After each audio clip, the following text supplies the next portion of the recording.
Good afternoon or good evening, depending upon your timing. The Ranter is back to go into yet another rambling diatribe of the news of the day, and holy shit, fucking Jesus on toast.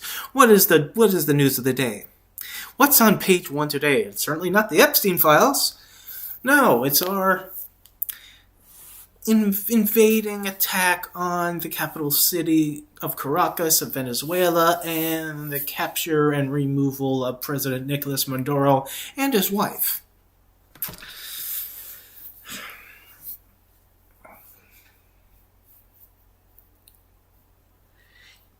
You know, I've been watching the past few hours this go down, the fallout of this, people's responses towards this, and those who are happy about this, who are defend this, who are Trump fans, and so forth. You don't quite get the nuanced, adult, responsible consequences type of argument, the reasonings. We just gotta kind of break it down to the simplistic thing of, oh, he was a bad guy, so we took out a bad guy. Yay us. Because we don't want to think about there being ramifications or anything, because that's actually a really big word. Now, we have to throw out the caveat for those who have a problem with this. We have to throw out the caveat, and it's very sad that we have to, but we wouldn't want to be like misunderstood or anything, that Nicolas Maduro was a piece of shit. He was a despotic dictator who fucked around with his people. He was a piece of shit. Yeah. The opposition of him praises Donald Trump for this attack. The people of Venezuela is not exactly unhappy that Maduro is gone. So we have to admit to that, and this shouldn't be something very hard to admit. But here's the thing. Two things can exist at the same time in your mind. That yes, Maduro was a bad guy. Yes, his removal in the long run probably is good for the Venezuelan people. And no, we shouldn't have fucking done it. Not in the way that we did it. And not for the motivations of how we did it.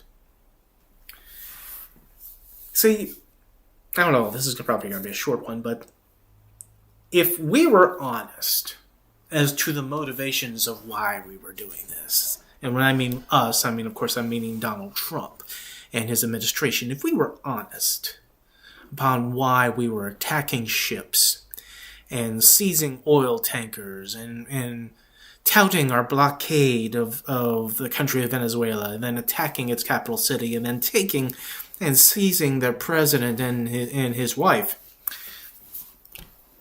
if it was honestly about regime change, and that was being told to us, in a simplistic, he's a bad guy, we get rid of bad guy kind of way, maybe the response towards this would be not the same thing. Because it's not a hard concept to agree with. Yeah, he was a fucking bad guy.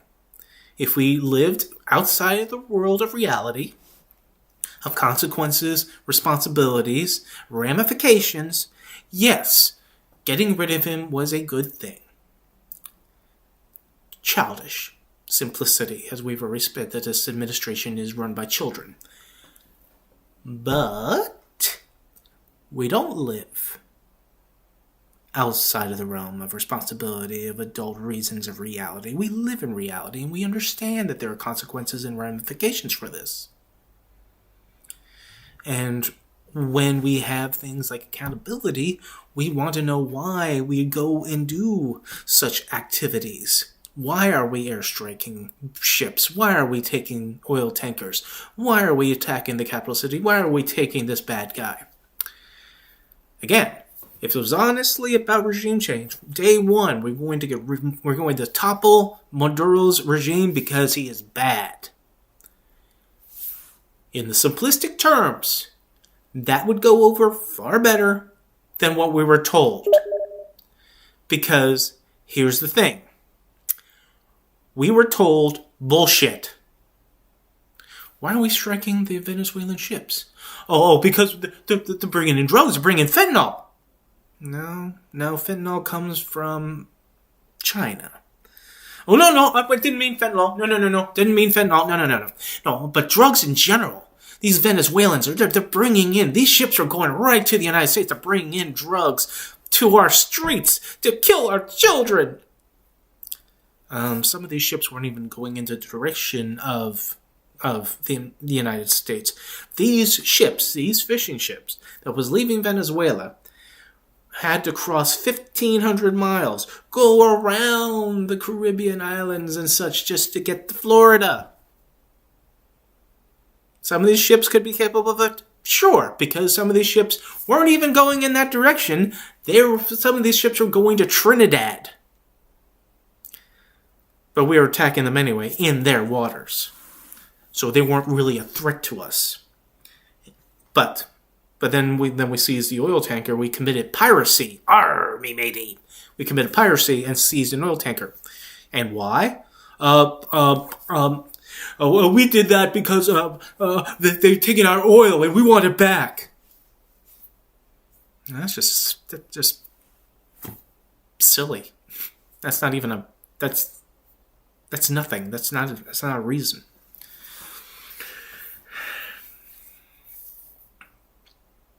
But then when we attack Caracas and we seize Nicolas Maduro, and this is, see, he's a drug pusher, man. He was a drug trafficker. He's a bad dude. He's a bad hombre that was bringing drugs into the United States. Not really a lot of drugs are coming from Venezuela, but no. No, he was a bad guy. Okay. So if this was about drugs, we're going to circle back around to this being about drugs. Then why did we, and when I mean me, we, I don't mean me and the American people, why we, as in terms of our President of the United States, our President Donald Trump, pardon the ex-president of Honduras who did drug traffic, convicted in the United States of drug trafficking over 100 tons of cocaine into our country.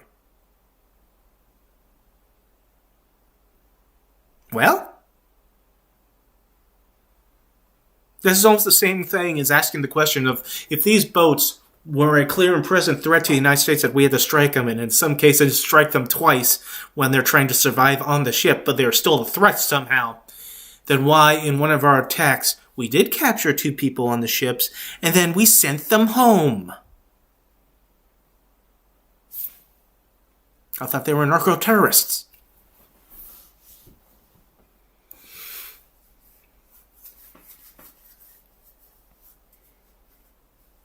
This says so much about us now. That whatever you had an ideal of American idealism, if you still clung to that idealism, that clung to our trust in our laws, in our due processes of our elected officials, the stopgaps and guardrails and all these other wonderful terms that keep us feeling comfortable and safe, all of that is bullshit. All of that's bullshit. Because this president, who, let's remind you, was reinforced by the Supreme Court in saying that a president has pretty much explicit immunities for most actions that he can take, even of criminal nature, that outside of an impeachment, nothing can happen to them while they're in office, has no feeling of consequences, no feeling of responsibility, of accountability, or ramifications of his actions. So he just attacked, without congressional consent, conducted a war, which I don't even think is going to be a war, really. I mean, not in the classic sense of what war is, but he committed military actions onto the capital city of a foreign country and seized its president. You're supposed to, go through channels. There's some processes you go through. You ask, you do the official thing of, asking, but he doesn't want to ask anybody. He's Donald Trump. He doesn't ask. He just does. And here he just did. Just did. Will there be consequences of this? No. I mean, Senate is saying that, next week we'll vote on him. We'll vote to see if we will tell him not to do any actions in Venezuela. A little late, fuckers. But be that as it may.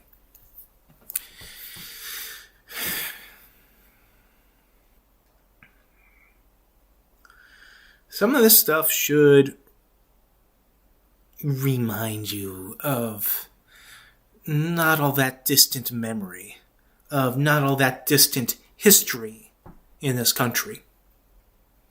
Something that we have living memory of, something that happens, things that we remember happening in this century, in the 21st century.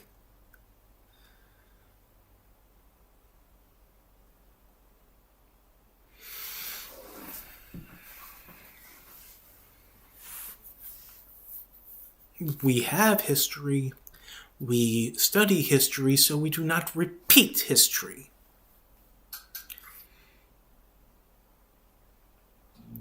Will our seizure of Nicolas Maduro be this decade's capturing of Saddam Hussein? Will we have to hang around Venezuela like we hung around Iraq for 20 years?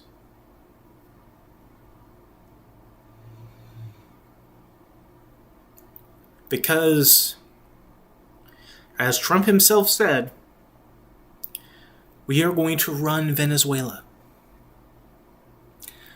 Our oil companies are going to run. He said this. Our oil companies must quickly go in and take over the Venezuelan oil.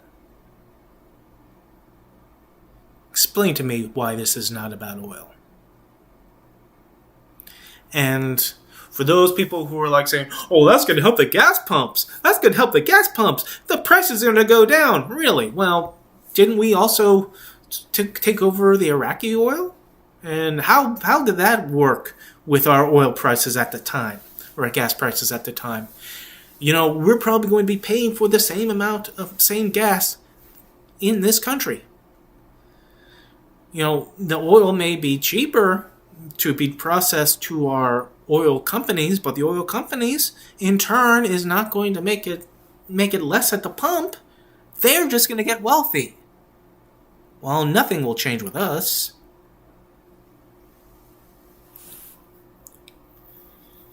But again, this is on page 1. And the Epstein files, the Epstein revelations, is not on page 1. The Jack Smith's deposition and all of that stuff and all those revelations is not on page 1. Trump's health leak is not on page 1. This is.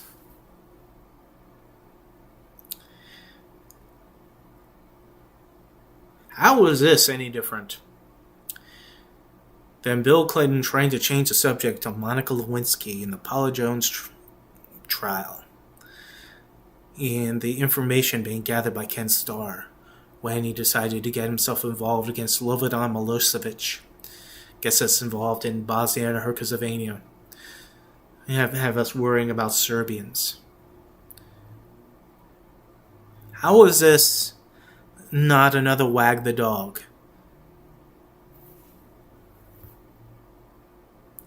Someone on the social medias, when I was bringing any of this stuff up, says, "Oh well, you're talking about the Epstein files, but you're not going to acknowledge the fact that there might be Democrats on there." And it's like, first of all, you don't know the fuck about me to even suggest that. That was the first time I saw this person responding to me. Secondly, if anybody knew anything about me, or if anyone read or saw any of my YouTube videos on politics, the small blip of humanity that does, would see that pretty much every time it is mentioned, I mention that if Democrats are in there, Democrats should be investigated, pulled out, and burned. Because child rape, the rape of young women, 13, 14, 15, 16 years old, not to mention the rape of women or the rape of children, should not be a political issue. And who's making it a political issue? This person who is trying to defend Donald Trump, saying, well, the Democrats are in there too. Democrats should be held as accountable as Donald Trump. So who's making it political? It makes me think of really really shitty, disgusting things of what I think of humanity. Of, oh, Jesus, would they forgive Donald Trump if proven true raping a young girl in order to own the libs 20 years from now? 20 years from then. Would it be worth it for him to violate a young woman outside of the other people he has been accused of violating a young girl just for the sake of politics? That you'll forgive that because they have to be partisanly defensive of your tribe. That you have to turn your blind eye and forgive and make excuses and try to downplay, deflect, whatever.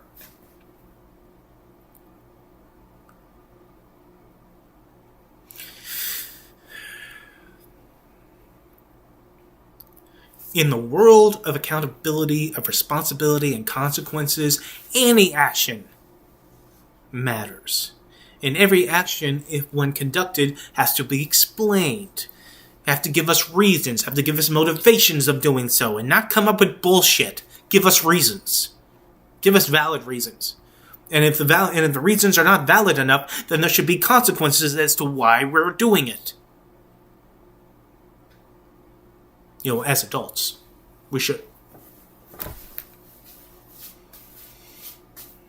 This is not a 1980s action movie.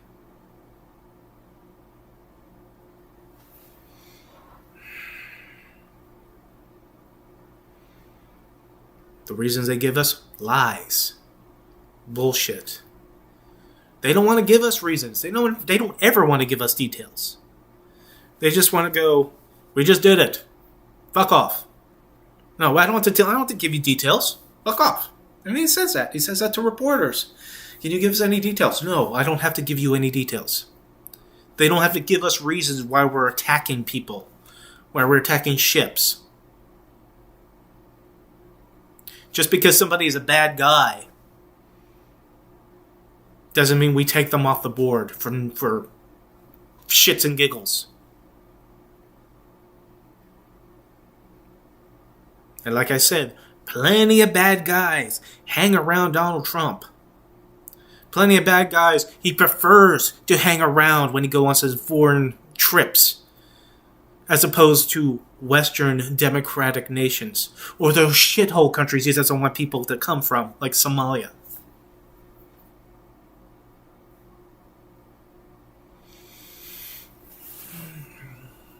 The motivation matters as to why we do something like this. Our reasoning matters. It shouldn't be about the end result.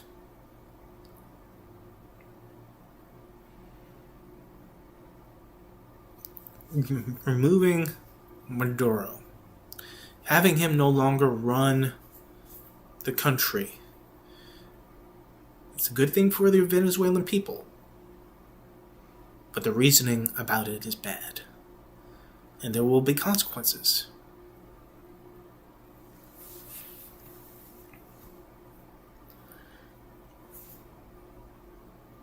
Because after a while, once the euphoria of Maduro being gone fades away, and they realize that the wealth of their country, such as it is in their oil, is now being really redirected away to the United States, what does that leave for the Venezuelan people?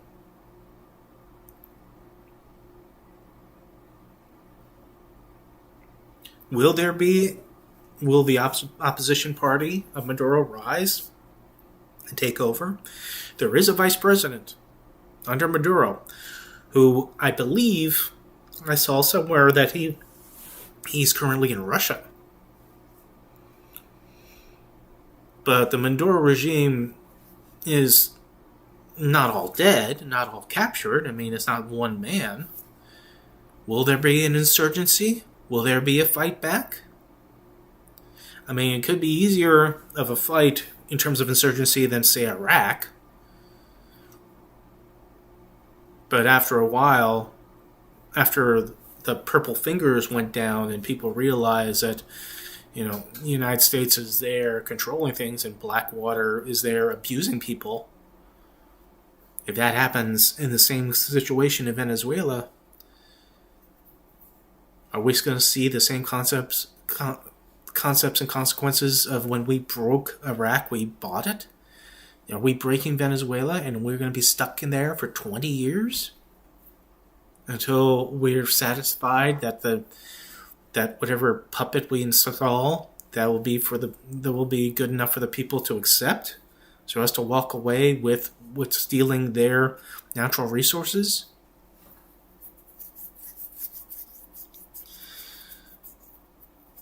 Even though this happened now, Donald Trump is saying, people are saying that this is like the Monroe Doctrine, that people are saying this is the Donroe Doctrine.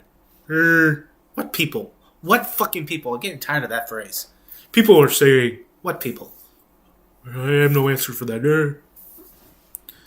So does that mean, according as to the Monroe Doctrine, the original Monroe Doctrine, where James Monroe at the time postulated that the United States should have dominion or have overseeing responsibility of the Western Hemisphere of all those countries, that we should have a hand or stake in or be involved in, is that the same of the Donroe Doctrine, which means the entire Western Hemisphere, Donald Trump shall have leave to traipse around, do more wag the dog attacks in other countries?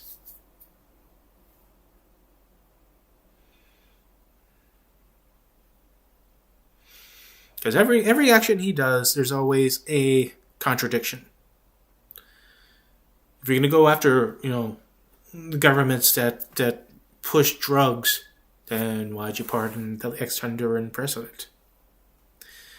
Does that mean that Mexico is going to be next, since that is also considered a high volume drug interaction between us and Mexico, or other countries in Central and South America?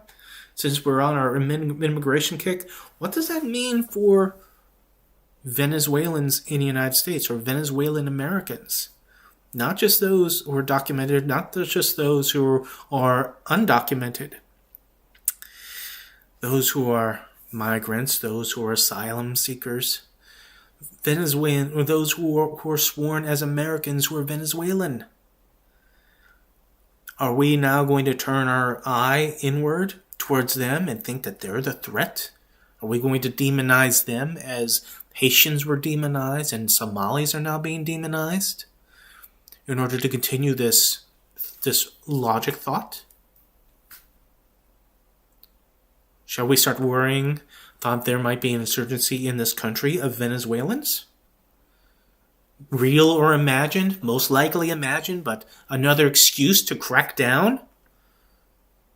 Because like everything else, like the fall of Roe and Roe v. Wade, it's not a singular moment.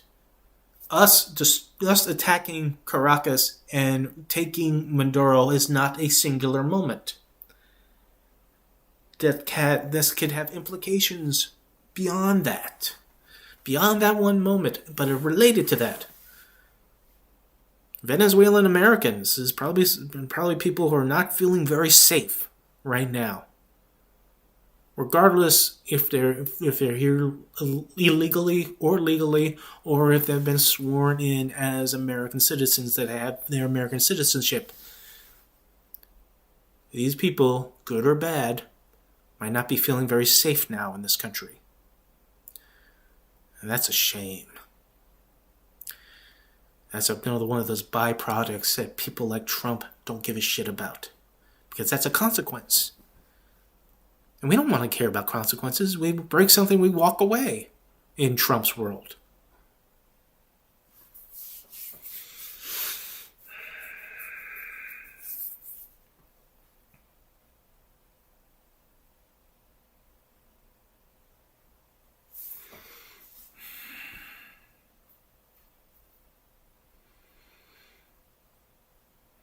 This is another turn down that path that a lot of us had been saying we were warning people about. This is another one of those things that reminds us not only about Iraq, but about somewhere farther back in our history within the last century. But if we happen to mention the similarities of a certain Mr. H man, then we're committing political violence. Don't compare and contrast. No, you're doing that. You're saying that. That was so mean. That's so mean. That inspires people to do meany things.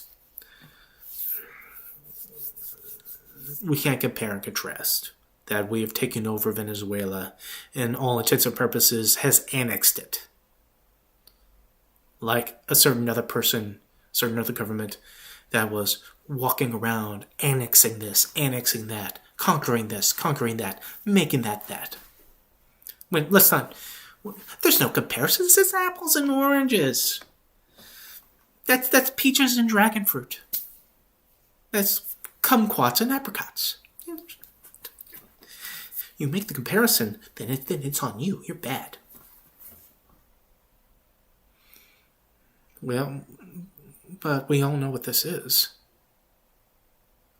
If we take it seriously, then this is a very serious implication. If it's not taken seriously, then this is simply wag the dog, and for us to not talk about the possibilities of Trump holding down a little girl and forcing his way inside her while she was kicking and screaming and crying.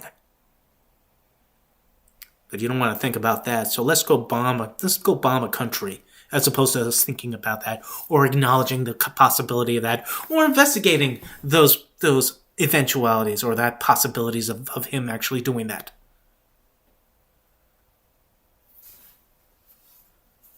What's more comfortable for you? Because if it's bombing a foreign country, capturing as its leader, with no really valid reasons of us doing so, then imagining or wanting to be investigating the president of your choice, whose history might very well be him holding down a little girl and raping her. That's on you.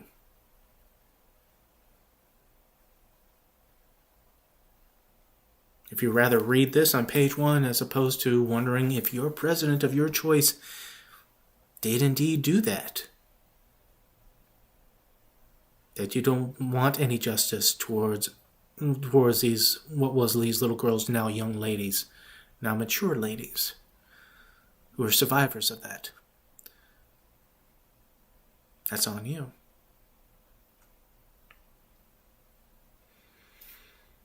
Maybe you're happy, and not just the fact that Maduro is gone. Maybe you're happy this is on page 1, as opposed to what page 1 was last week, and the week before, and the week before. The ranter rants, because the urge to rant is always rising. And we will see if there's any consequences or responsibilities or ramifications of this one act that I'm sure will not branch out into other acts. In other words, see you next time.